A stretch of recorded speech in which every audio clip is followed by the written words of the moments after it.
Hello friends, कैसे हो आप सब। आई होप आप सभी बहुत अच्छे होंगे। पॉलिटिकल साइंस के सीरीज को आगे बढ़ाते हुए हम एक नए प्रैक्टिस सेट के साथ आ चुके हैं जो आपके विभिन्न स्टेट के पीजीटी एग्जाम्स के लिए और यूजीसी नेट आदि एग्जाम्स के लिए बहुत महत्वपूर्ण साबित होने वाले हैं। तो चलिए शुरू करते हैं आज का क्लास।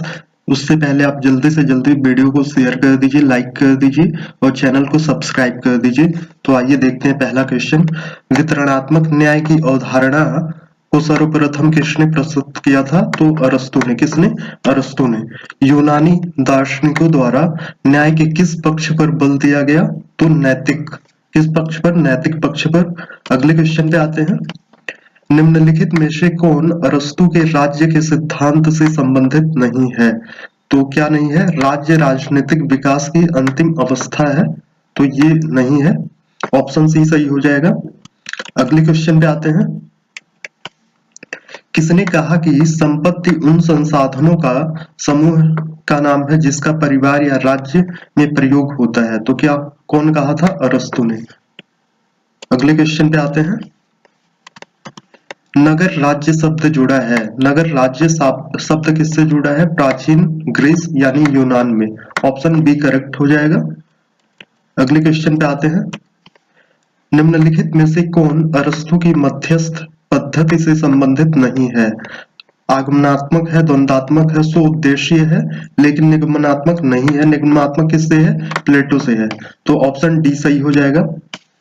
प्लेटो के दार्शनिक राजा का सिद्धांत आधारित है आत्मा के त्रिभाग पर। सद्गुण ही ज्ञान है, पर सत्य के ज्ञान पत्र पर। उपरोक्त में से क्या हो जाएगा? सभी हो जाएगा।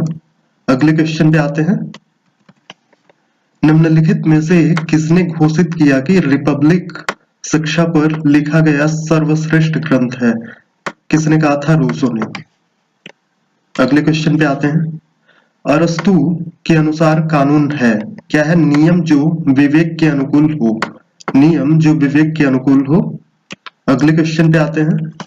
अरस्तु जिस दासता की कल्पना करता है वह अपना आधा कलेख या कलंक खो देती है, यह किसने कहा था? यह बार्कर ने कहा था। ऑप्शन सी करेक्ट हो जाएगा। अगले क्वेश्चन पे आते हैं। निम्न में से कौन इसलिए एथेंस से कलाचिस भाग गया था कि एथेंस वासी दर्शन? तो अरस्तु भागा था। ऑप्शन ए करेक्ट हो जाएगा। अगले क्वेश्चन पे आते हैं। अर्थशास्त्र में प्रशासन के लिए कितने प्रशासनिक अधिकारियों का उल्लेख है? तो अर्थशास्त्र किसका है? कौटिल्य का है, तीर्थ कहा है। प्रशासनिक अधिकारी कौटिल्य, तीर्थ कहा है इसको। अगले क्वेश्चन पे आते हैं। किसने कहा कि मनुष्य ही प्रत्येक वस्तु का मापदंड है, जो उसके काम में आता है वह लाभकारी है, जो उसके काम में नहीं आता वह निरर्थक है? तो ये प्रोटागोरस ने कहा था। ऑप्शन डी करेक्ट हो जाएगा। अगले क्वेश्चन पे आते हैं। निम्नलिखित में से कौन सा एक सोफिस्ट विचारक नहीं है? सोफिस्ट विचारक नहीं है सुकरात। बाकी प्रोटागोरस, गोर्जिया, एंटीफोन ये क्या है? सोफिस्ट विचारक है, लेकिन सुकरात नहीं है। अगले क्वेश्चन पे आते हैं। अरस्तु द्वारा राजनीति शास्त्र में प्रयुक्त पद्धति है आगमनात्मक। ऑप्शन ए करेक्ट हो जाएगा। राजनीति विज्ञान के जनक के रूप में किसे जाना जाता है? तो अरस्तु को जाना जाता है।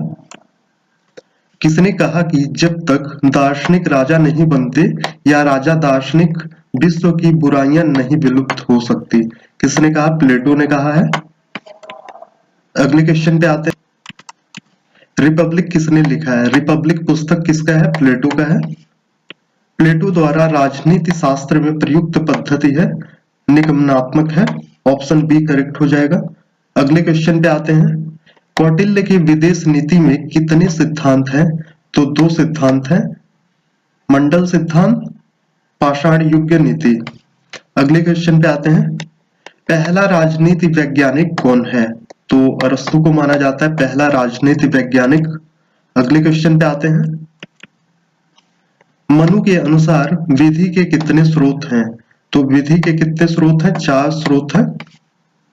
अगले क्वेश्चन पे आते हैं। निम्नलिखित में से कौन सी पुस्तक प्लेटो द्वारा नहीं लिखी गई है? तो रिपब्लिक प्लेटो का है। द लॉज प्लेटो का है, द स्टेटमैन प्लेटो का है, पॉलिटिक्स किसका है, ये प्लेटो का नहीं है, अरस्तु का है। अगले क्वेश्चन पे आते हैं, पॉलिटिक्स किसकी रचना है, तो अरस्तु का है, ऊपर हमने देखा है। अगले क्वेश्चन पे आते हैं, नगर राज्य शब्द का प्रयोग किसके लिए होता है, तो प्राचीन यूनानी राज्यों के लिए नगर राज्य शब्द का प्रयोग होता है। अगले क्वेश्चन पे आते हैं, राजनीति का पर्यायवाची अंग्रेजी शब्द पॉलिटिक्स यूनानी भाषा के किस शब्द से बना है, तो पोलिस शब्द से बना है, पोलिस। ऑप्शन ए करेक्ट हो जाएगा। कौटिल्य समर्थक था, किसका था, कल्याणकारी राज्य का, कल्याणकारी राज्य का, राजतंत्र का। अगले क्वेश्चन पे आते हैं, प्राचीन भारत में राज्य के अंग थे, तो कितने अंग थे, 7 अंग थे। स्वामी, आमत्य, जनपद, दुर्ग, दंड, कोष, मित्र, ये 7 थे। अगले क्वेश्चन पे आते हैं, मनु के अनुसार राज्य की उत्पत्ति का सिद्धांत है दैवीय सिद्धांत। मनु राज्य की उत्पत्ति का दैवीय सिद्धांत मानते हैं। अगले क्वेश्चन पे आते हैं, अरस्तु के अनुसार सरकार का सर्वोत्तम प्रकार था पॉलिटी या संवैधानिक तंत्र। ऑप्शन बी करेक्ट हो जाएगा। वितरणात्मक न्याय का अग्रणी प्रतिपादक था अरस्तु। ऑप्शन बी करेक्ट हो जाएगा। यह किसका मत था कि शासकों को संपत्ति का स्वामी नहीं होना चाहिए, तो ये प्लेटो का कहना था कि शासकों को संपत्ति का प्रेमी नहीं होना चाहिए। अगले क्वेश्चन पे आते हैं, निम्नलिखित में से कौन सा एक अंग सप्तांग राज्य में नहीं है, तो पुरोहित क्या है, सप्तांग में नहीं आता है। अगले क्वेश्चन पे आते हैं, राजा के सप्तांग सिद्धांत के प्रणेता कौन थे, तो ये कौटिल्य ने सप्तांग सिद्धांत दिया है। अगले क्वेश्चन पे आते हैं, राज्य को अस्तित्व जीवन के लिए और इसकी निरंतरता सदजीवन उत्तम जीवन के लिए है, यह कथन है अरस्तु का। किसका कथन है, अरस्तु का है। ऑप्शन सी करेक्ट हो जाएगा। प्लेटो के अनुसार आदर्श राज्य की जनसंख्या थी, तो 5040 थे। अगले क्वेश्चन पे आते हैं, अरस्तु ने कहा राज्य व्यक्ति से पूर्व है। अरस्तु ने क्या कहा, राज्य व्यक्ति से पूर्व है। किसके मतानुसार न्याय शक्तिशाली का हित है, तो ये थ्रेसीमेकस के अनुसार, किसके अनुसार, थ्रेसीमेकस के अनुसार। निम्नलिखित में से किसका यह विचार है कि राज्य व्यक्ति से पूर्व है, तो ये अरस्तु का ही है। सरकार का व्यवस्थित वर्गीकरण सर्वप्रथम प्रस्तुत किया था, तो अरस्तु ने किया था। अगले क्वेश्चन पे आते हैं, आमंड और वर्बा द्वारा वर्गीकृत राजनीतिक संस्कृत में निम्नलिखित में से क्या सम्मिलित नहीं है, तो संवैधानिक राजनीतिक संस्कृत शामिल नहीं है। अगले क्वेश्चन पे आते हैं, राजनीतिक संस्कृति शब्द का सर्वप्रथम प्रयोग किसने किया था, तो ग्रेवियल आमंड ने किया था। ऑप्शन सी करेक्ट हो जाएगा। अगले क्वेश्चन पे आते हैं, निम्न में से कौन सा राजनीतिक समाजीकरण का एक अभिकरण नहीं है, तो क्या हो जाएगा, परिवार नहीं है। अगले क्वेश्चन पे आते हैं, राजनीतिक संस्कृति के तथ्यों में से कौन एक गलत है, तो भावात्मक दृष्टिकोण गलत है, बाकी राजनीतिक विश्वास, राजनीतिक समाजीकरण, राजनीतिक मूल्य करेक्ट हो जाएगा। सी सही नहीं है। अगले क्वेश्चन पे आते हैं, आमंड और पॉवेल द्वारा संरचनात्मक प्रकार्यात्मकवाद का अनुप्रयोग निम्नलिखित में से किसका अनुप्रयोग था, तो स्टन की राजनीतिक व्यवस्था का ढांचा।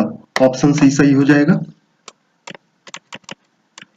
निम्नलिखित में से कौन आमंड द्वारा प्रतिपादित राजनीतिक व्यवस्था का आगत नहीं है, तो नियम अधिनिर्णय। क्या है, नियम अधिनिर्णय।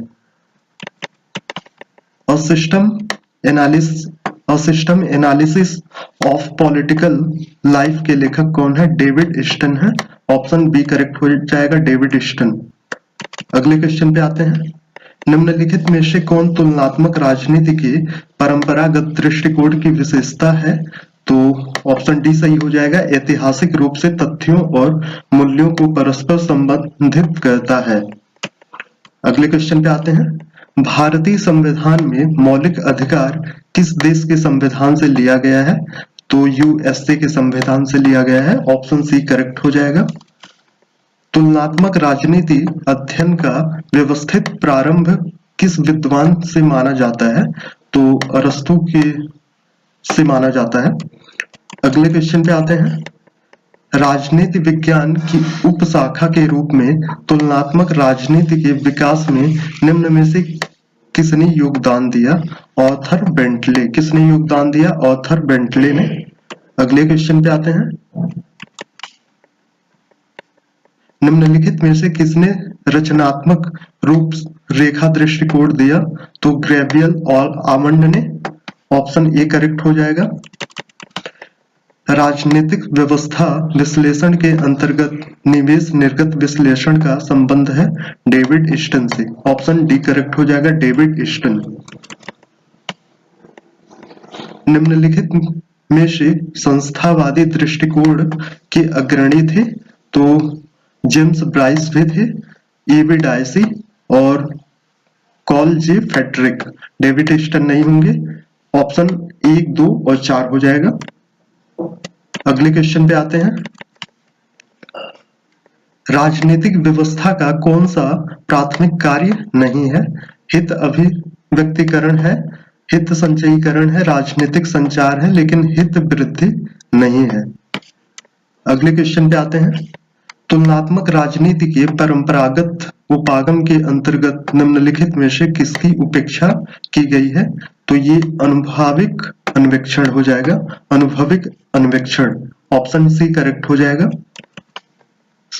स्थापना के समय भारतीय संविधान में कितने मौलिक अधिकार दिए गए थे? तो 7 मौलिक अधिकार दिए गए थे।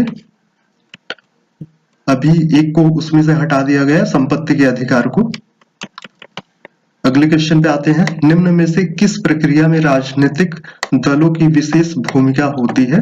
राजनीतिक समाजीकरण। ऑप्शन ए करेक्ट हो जाएगा।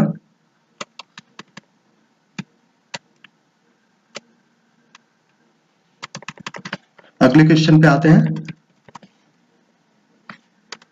यहां पे आपको क्या करना है? मैच कराना है। निम्नलिखित आंदोलन का उनके नेतृत्व से मिलान करिए। तो नर्मदा बचाओ आंदोलन मेधा पाटकर हो जाएंगे, चिपको आंदोलन सुंदरलाल बगोड़ा हो जाएंगे, आत्मसम्मान आंदोलन रामास्वामी नायकर हो जाएंगे, जन लोकपाल बिल कौन हो जाएंगे? अन्ना हजारे हो जाएंगे। तो आपका आंसर 2, 3, 4, 1 सही हो जाएगा। अगले क्वेश्चन पे आते हैं। 1927 में महाराष्ट्र में हुए महात आंदोलन के नेतृत्वकर्ता कौन थे? तो डॉक्टर भीमराव अंबेडकर थे। ऑप्शन बी करेक्ट हो जाएगा। अगले क्वेश्चन पे आते हैं। निम्न में से कौन तुलनात्मक राजनीति की उपयोगिता महत्व है?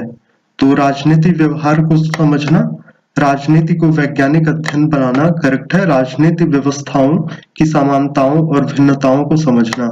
तो उपरोक्त में सभी हो जाएगा। अगले क्वेश्चन पे आते हैं। An introduction to the comparative government के लेखक कौन है? जीन ब्लॉन्डेल। ऑप्शन बी सही हो जाएगा। तुलनात्मक राजनीति के अध्ययन के लिए द्वितीय विश्व युद्ध से पूर्व कौन सा उपागम प्रचलित था? तो परंपरागत हो जाएगा। ऑप्शन ए करेक्ट हो जाएगा। निम्न में से किसका विधि के शासन से घनिष्ठ संबंध है? सीमित सरकार का। ऑप्शन डी सही हो जाएगा, सीमित सरकार। अगले क्वेश्चन पे आते हैं। संवैधानिक उपचारों का अधिकार किस अनुच्छेद में उल्लेखित है? तो आर्टिकल 20, आर्टिकल 32 में है, 32 में। निम्नलिखित में से कौन सी संविधानवाद की विशेषता नहीं है? पार्टी आधारित अवधारणा नहीं है। निम्न में से कौन सा एक कथन सही नहीं है? तो कौन सा कथन सही नहीं है? तो उपरोक्त में से कोई नहीं। तो क्योंकि ये सारे कथन सही है। एक कठोर संविधान हड़बड़ी में किए गए फैसलों से सुरक्षा प्रदान करता है। एक कठोर संविधान दलीय झड़पों का शिकार नहीं हो सकता। एक कठोर संविधान केवल उच्च राजनीतिक चेतना के लोगों के लिए उपयुक्त है। तो उपरोक्त में से कोई नहीं असत्य है, सभी सत्य हैं। अगले क्वेश्चन पे आते हैं। व्यक्ति के शासन की अपेक्षा विधि के शासन अधिक अच्छा होता है, यह किसका कथन है? तो अरस्तू का कथन है, ऑप्शन डी। मौलिक अधिकारों के कार्यवाहन को निलंबित करने का अधिकार किसको है? सर्वोच्च न्यायालय को। ऑप्शन बी करेक्ट हो जाएगा। निम्नलिखित तथा अलिखित संविधानों, लिखित तथा अलिखित संविधानों में केवल मात्रा का अंतर है, प्रकार का नहीं। यह किसने कहा है? गार्नर ने। विधि की उचित प्रक्रिया न्यायिक अवस्था का एक आवश्यक लक्षण है। कहां से लिया गया है? यूएसए में, यूएसए में ये है।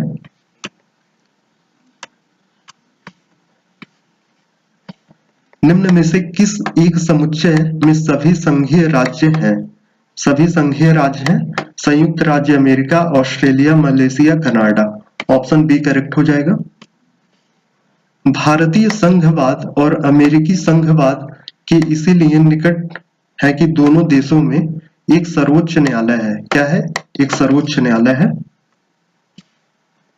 निम्नलिखित में से संविधान के उद्देश्य कौन से हैं? तो राज्यों को मजबूती प्रदान करना, मूल्यों और लक्ष्यों को एकजुट करना, शासन को वैधता प्रदान करना। ऑप्शन सी सही हो जाएगा। 1, 2 और 3 तीनों सही हैं। अगले क्वेश्चन पे आते हैं।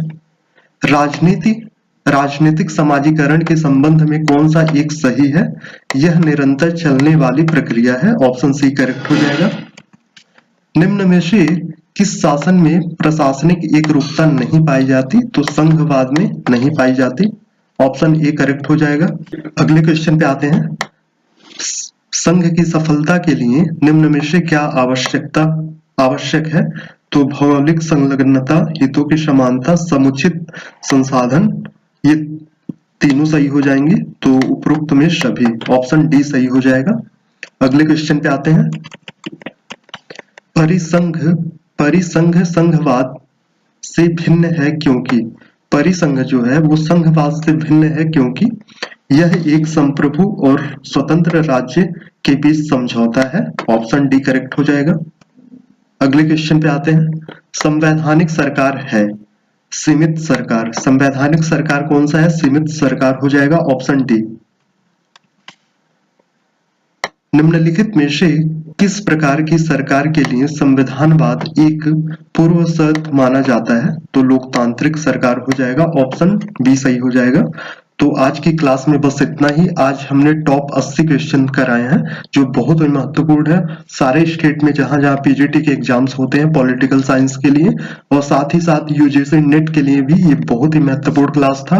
और जो बिहार में स्टेट कराता है तो उसके लिए भी बहुत ही महत्वपूर्ण क्लास है। तो आप लोग ज्यादा से ज्यादा वीडियो को शेयर करिए, लाइक करिए और चैनल को सब्सक्राइब कर दीजिए। धन्यवाद।